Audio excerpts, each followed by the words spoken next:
Hey, what is up guys? I think ये graphics अच्छा नहीं लग रहा है, चेंज कर देते हैं। Just second better. आज का जो हमारा टॉपिक है कि how you can prevent your hair loss. मतलब हेयर लॉस तो होता है, सबका होता है, लेकिन आप उसको क्योर किस तरीके से करें या फिर कैसे प्रिवेंट करें आपकी हेयर लॉस ना है। सो इसको भी हम दो पार्ट में देखेंगे, external factor and internal factor. So जो एक्सटर्नल फैक्टर जो सबसे बड़ा हर चीज़ का है, चाहे वो एक्ने हो या हेयर लॉस हो, वो है पॉल्यूशन।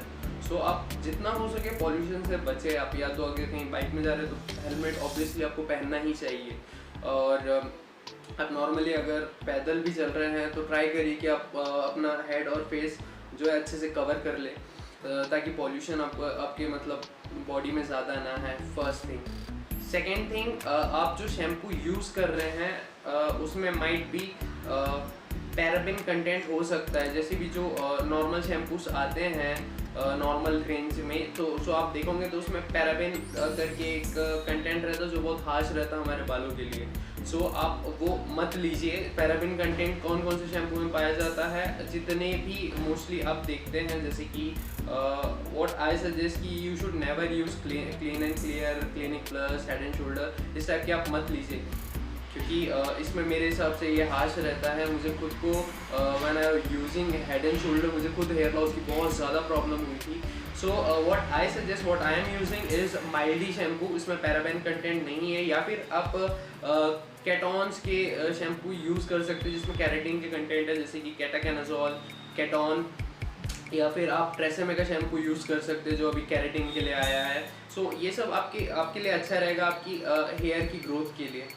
तो उसके बाद अगर आपको हेयर लॉस की प्रॉब्लम है, सो ये माइट भी आपका जेनेटिकली भी हो सकता है। जैसे कि जीन्स में अगर आपके दादा या पापा को हो, या फिर तो आपका वो जेनेटिक बाल्डनेस में आ जाएगा। सो अगर ये रहा तो ये एक टाइम पे मतलब उतना हार्श नहीं है, लेकिन सबसे ज़्यादा हार्श रहता है जब आपके नाना साइड में भी हेयर फॉल का इशू रहे। मतलब आपके पापा, आपके फोर फादर्स उधर साइड के, और आपके नाना साइड में भी अगर बाल्डनेस का इशू रहे। सो आप क्योंकि आप दोनों के एक you know what I am trying to say, so आपको मतलब हेयर फॉल का फिर प्रॉब्लम और ज़्यादा हो जाएगा, बिकॉज आपके जो भी डीएनए आया है या फिर आपके जो जेनेटिक्स आए हैं, सो वो दोनों तरह से बाल्डनेस पैटर्न है, आपके मम्मा के साइड से भी और पापा के भी साइड से। सो उससे आपका बाल्डनेस का और ज़्यादा होने के चांसेस है। सो अगर इस फैक्टर को आपको कम करना है, so you can use one thing. ये मैं आपको सजेस्ट डायरेक्ट नहीं करूँगा, आप वो प्लीज़ अपने डॉक्टर के पास रिकमेंड कर सकते हैं ये चीज़। पहले आप उनसे पूछ सकते हैं कि आप ये चीज़ ले सकते हैं या नहीं ले सकते हैं। जैसे कि कुछ ऑयल रहते हैं, जैसे मिनॉक्सिडिल 5% हुआ, 3% हुआ, उसकी या फिर फिनेस्टेराइड ले सकते हैं आप। सो ये सब सॉल्यूशन रहते लगाने के। इनके नाम, ये तो मैं कंटेंट के नाम बताया हूँ। इस चीज़ का नाम है, जैसे कि आप मिनटॉप ले सकते हैं, मिनटॉप 3, मिनटॉप 5, मिनटॉप 10। सो अगर आप रेगुलर बेसिस में अगर आप लेना चाहें तो आप मिनटॉप 3% ले सकते हैं। बहुत ही सेफ डोज है। मोस्टली डॉक्टर्स भी यही रिकमेंड करते हैं। अगर आपको बाल्डनेस का इशू अभी शुरू हुआ है, थोड़ा ज़्यादा हुआ है, तो आप मिनटॉप 3% से ले सकते हैं, या फिर आप मोर F5 ले सकते हैं। अगर आपको थोड़ा हाई लेवल का बाल्डनेस है तो उसमें मिनॉक्सिडिल के साथ फिनेस्टेराइड भी है। बट आई डोंट रिकमेंड कि आप फिनेस्टेराइड टैबलेट में ले, because it's a kind of a steroid. So I don't think कि आपको ये लेना चाहिए अनलेस एंड अनटिल आपका डॉक्टर ही आपको रिकमेंड करे। सेकेंड थिंग इज, हम बालों में शैम्पू रेगुलरली नहीं करते हैं। मतलब we have to do shampoo at least 1 और 2 इन अ वीक। हमें इतना करना तो इम्पोर्टेंट है ही, इतना तो हमें शैम्पू करना ही चाहिए। बहुत सारे लोग इन अ मंथ करते हैं, यू नो। सो आप उससे बचिए, आप करिए। उसके बाद स्ट्रेस बहुत बड़ा फैक्टर है स्ट्रेस का। अगर आप किसी भी चीज़ का स्ट्रेस लेते हैं तो आपकी बॉडी में प्रॉब्लम आपकी और बढ़ सकती है। उसके बाद फिर हम बात करेंगे कि गुड स्लीप के बारे में, क्योंकि बहुत सारे लोग क्या करते हैं कि सोते सही तरीके से नहीं है। अगर आपकी स्लीप प्रॉपर नहीं होती, वो भी एक फैक्टर होता है आपके हेयर लॉस का। उसके बाद आपके जो फूड है उसमें प्रोटीन इंटेक अगर कम है तो वो भी एक बहुत बड़ा फैक्टर है आपके हेयर लॉस का। क्योंकि आपकी बॉडी में प्रॉपर प्रोटीन इनटेक नहीं आ रहा है। सो मैं रिकमेंड करूँगा कि आप प्रोटीन इनटेक लीजिए, किसी भी सोर्स से लीजिए। लीन फूड ज़्यादा बेटर है, उसके बाद आप सप्लीमेंट के थ्रू लीजिए, बट ट्राई करिए कि आप प्रोटीन इनटेक बॉडी में प्रॉपर रखें। उसके बाद मैं 2 टैबलेट और रिकमेंड करूँगा आपको। पहला रहेगा बायोटीन टैबलेट्स।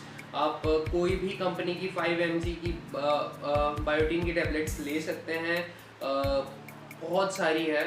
सो आप कुछ भी लीजिए, आपके लिए अच्छा रहता है। जैसे लॉजी हेयर में भी बायोटीन है, और there are so many tablets. आप गूगल कर लीजिए बायोटीन की कौन कौन सी टैबलेट है, इवन बायोटीन नाम से भी बायोटीन की टैबलेट आती है। सो आप ले सकते हैं बायोटीन 5 mg। साथ में मैं रिकमेंड करूँगा आप कैरेटीन की भी टैबलेट लीजिए। आप कोशिश करिए कि आपकी बॉडी में कैरेटीन भी आए, या फिर कैरेटीन के शैम्पूज जैसे मैं बताया आप यूज़ करिए, या फिर कैरेटीन इनटेक करने की कोशिश कीजिए अपनी बॉडी में। सो उसकी भी टैबलेट्स आती है, आप देख सकते हैं।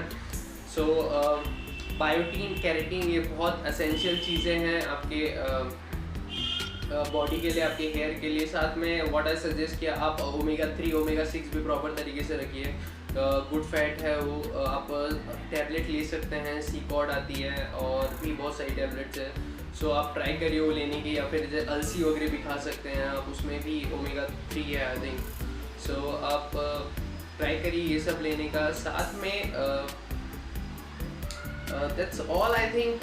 इतना आपके लिए काफ़ी होगा। अगर आपको कोई भी इशू है सो प्लीज़ कमेंट में बताइए कि आपको क्या प्रॉब्लम आ रही है बाल्डनेस की, और आप उसके जो कौन से फेज में हैं, आपको क्या क्या ट्रबल हो रहा है। सो कमेंट करके बताइए आपको क्या लग रहा है, और क्या क्या आप जानना चाहते हैं। What do you want me to say about anything, या फिर आप किस पे नेक्स्ट वीडियो देखना चाहते हैं।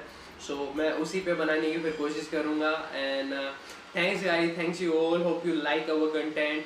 सब्सक्राइब करिए, लाइक कीजिए, शेयर करिए अगर आप किसी दोस्त को भी बाल्डनेस का अगर इशू है। और thank you so much, love you all.